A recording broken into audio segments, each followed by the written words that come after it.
隔咗幾個月嘅合練就係咁樣喺尷尬之中告一段落。坐上電車，Taki 感到無比心煩意亂。佢硬係覺得今日嘅練習會咁樣不歡而散，係因為自己身體唔係好爭氣，又攞唔出似樣嘅曲，仲咁蠻不講理。Taki 每次其實返到屋企都會自己反省自己。明明知道隊友係關心緊自己，但係有一股腦咁講出咗一堆氣話。咁啱嘅電車車廂一個人都冇，合晒 Taki 嘅心意。佢唔希望俾人哋見到自己愁眉苦面嘅樣。車窗外陽光燦爛，但係真係不合時宜嘅天氣。心情唔好嘅天氣再靚都冇用啦。我知道嘅，大家都有事要忙，亦都知道樂隊唔再係首位嘅事實。但係點解大家可以表現得咁唔在乎呢？明明係久違嘅相聚，點解會變成咁㗎？到站啦，又返屋企。今次係日頭嘅時候見到屋企，推開門，溫差令到 Taki 嚇咗一下。可能係錯覺，又或者係真有其事。佢突然間覺得頭先感覺嘅不適感又開始醞釀啦，呼吸越嚟越急促，心跳喺度加快。唔通真係感冒？強撐住一步步咁行到去餐台，Taki 直接成個人已經企唔穩啦。我冧低咗啦，Taki！佢大口喘住粗氣，前所未有嘅危機感捲直佢。直覺話俾佢知，唔可以就咁瞓噶。呀跛，記低噶。佢努力攞出手機，但係雙手一直震，手機一下子就喺手心中滑咗出嚟，成個人隨之重重撲倒在地。點解會咁噶？我仲下垂嘅眼簾，最終都係遮住咗雙眼。Taki 本就模糊嘅意識，慢慢消失。Taki 就咁暈咗喺自己屋企，有冇人知噶？有冇人嚟救到佢噶？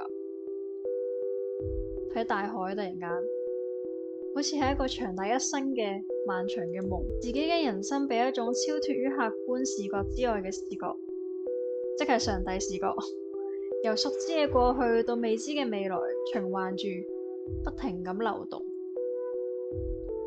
但 Taki 記唔住任何事，所有事好熟悉，但係又好陌生。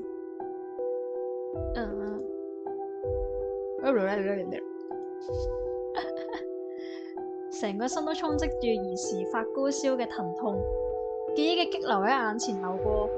遠處嘅地平線上面有一艘輪船，而佢就喺海浪中獨自漂泊。時間飄啊飄，好似一點點向住地平線靠近。突然間，係細個曾經想捉住某個轉瞬即逝嘅場景，即刻望過去，但已經消失咗。取而代之係一隻黑貓，又係呢隻黑喵返嚟啦。時間，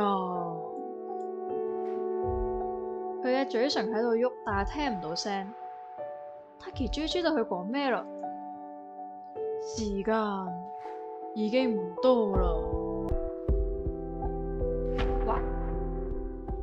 將嗰隻黑貓係死神。案情越嚟越複雜啦。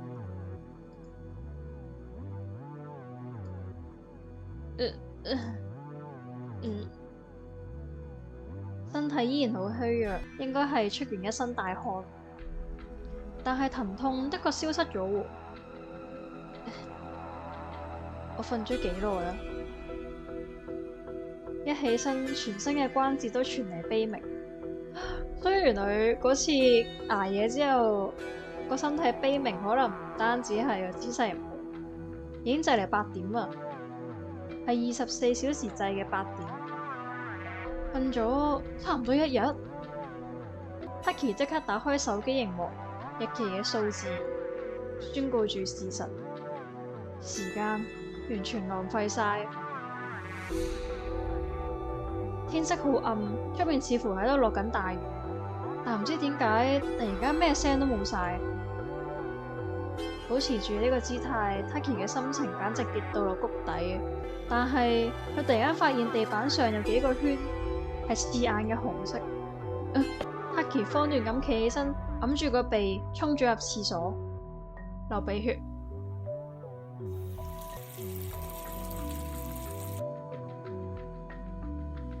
唔得啦，明明已經冇時間浪費喺瞓覺同病嗰度噶啦，冇時間啦。點解？唔知點解佢覺得自己被一種強烈嘅急切所驅使，好似有一啲嘢喺度追緊佢，又或者佢即將要墮落嘅邊緣，令人極度坐立不安、心神不寧。總覺得頭先夢見嘅係咩呢？Taki 努力搜尋住昏迷期間嘅記憶，仲差啲係咩？同時間有關，係一隻黑貓同你講，時間已經唔多啦。突然間佢諗翻起啦，即刻抬頭，哇！塊鏡污糟到有好多塵添。Taki 覺得喺鏡之中好似隱約寫住一行字。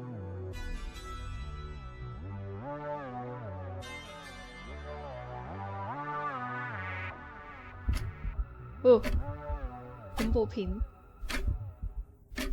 Taki，哦，倒數啊！哇！